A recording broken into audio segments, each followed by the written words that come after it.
Good morning बच्चों। आज आप लोगों की एक्सरसाइज 5.2 स्टार्ट की जाएगी। कल 5.1 के सारे सवाल बता दिए गए थे और आप लोगों को जिन्हें प्रैक्टिस करना है और जो भी प्रॉब्लम्स उसमें क्रिएट होती हैं उनको पूछना है। तो एक्सरसाइज 5.2 में इसमें बच्चों प्रश्न 1 और 2 में सम्मिश्र संख्याओं में प्रत्येक का मापांक और कोणांक ज्ञात करना है। सम्मिश्र संख्या का मापांक और कोणांक ज्ञात करना है। तो देखिए, पहला सवाल है जिसमें सम्मिश्र संख्या का मान दिया जा रहा है z बराबर -1 माइनस आई अंडर रूट 3। ठीक है बच्चों, -1 माइनस आई रूट 3। यहाँ पर अगर मापांक निकालना है तो बच्चों सबसे पहले इसको z बराबर a प्लस आई बी से तुलना करेंगे। यहाँ बच्चों z बराबर a प्लस आई बी मान लीजिए, चाहे z बराबर x प्लस आई वाई मान लीजिए, जो भी मानेंगे उसी से तुलना करके उसी हिसाब से हल किया जाएगा।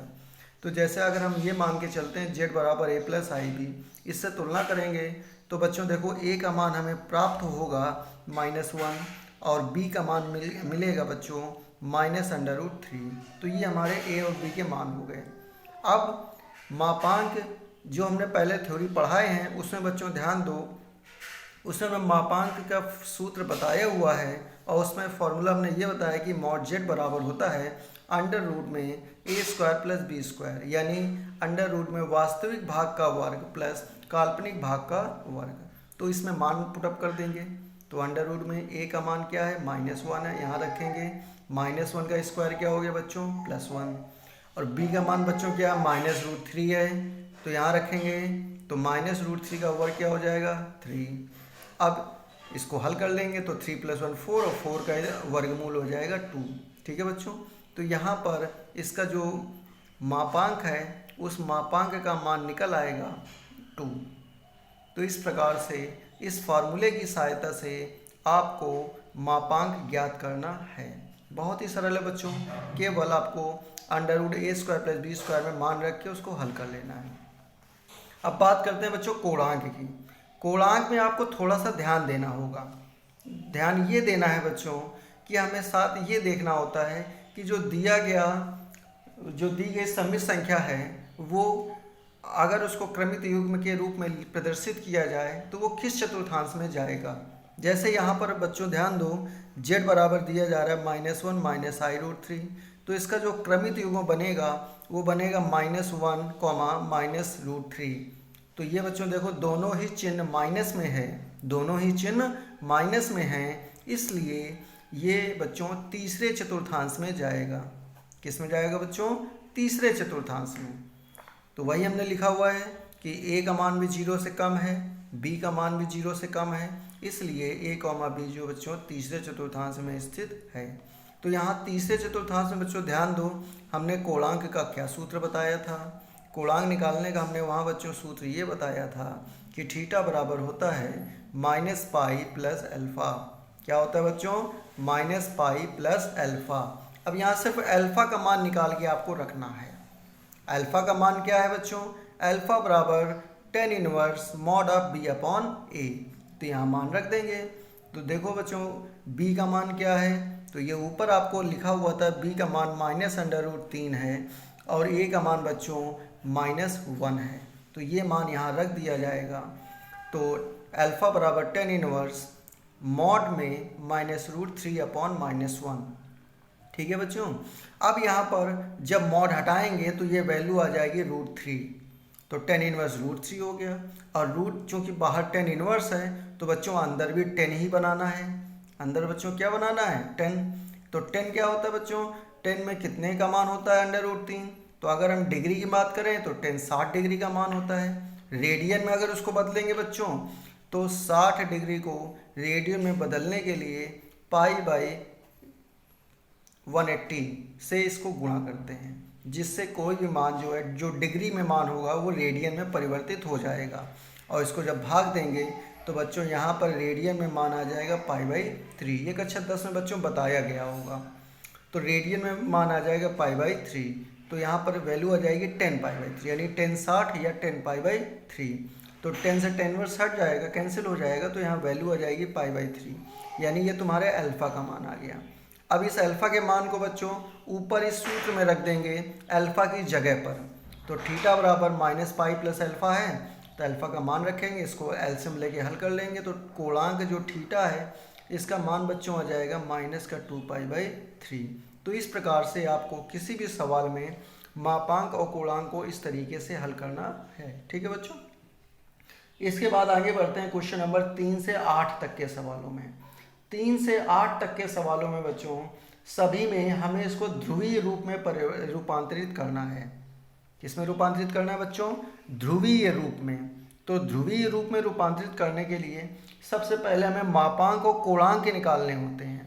तो मापांक और कोणांक जैसा कि अभी हमने क्वेश्चन नंबर 1 में आपको बताया है, तो देख लीजिए एक सवाल, इसमें भी जैसे कि क्वेश्चन नंबर 3 है, लिखा हुआ है 1 - i।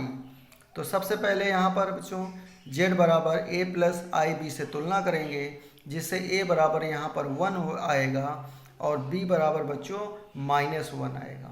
ठीक है, अब मापांक निकाल लेंगे। तो मापांक चाहे इसको मॉड ऑफ z कहा जाए या फिर r कहा जाए, जिसका मान होता है √a² + b²। हल कर लेंगे तो इसका मान आ जाएगा बच्चों √2। अब देखें यहाँ पर उसके क्रमित युग्म को। तो क्रमित युग्म देखो बच्चों, यहाँ पर जब हम इसको a, b में लिखेंगे तो 1, -1 आएगा। और 1, -1 बच्चों किस चतुर्थांश में जाता है?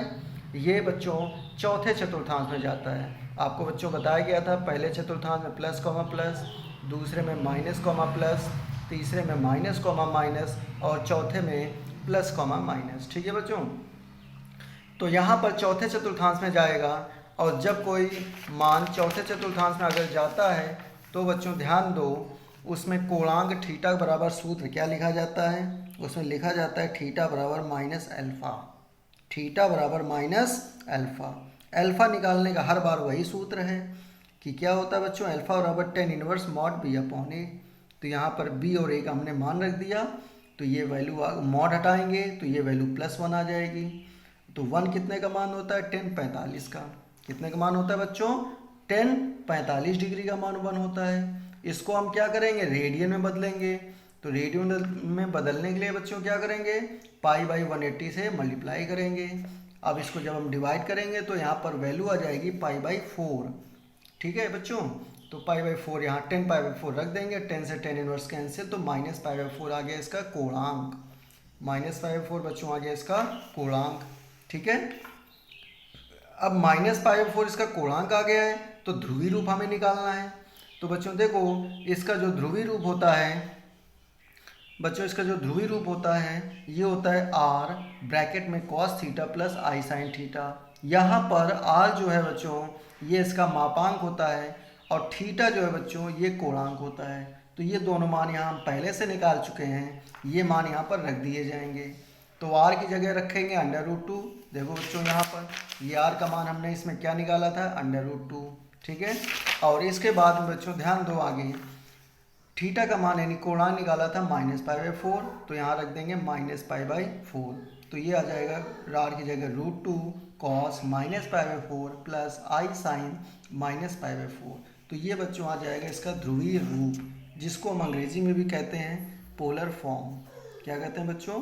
Polar form. ठीक है, तो इस प्रकार से आपको किसी भी क्वेश्चन का ध्रुवीय रूप ज्ञात करना है। तो ध्रुवीय रूप ज्ञात करने के लिए क्या करना पड़ता है बच्चों?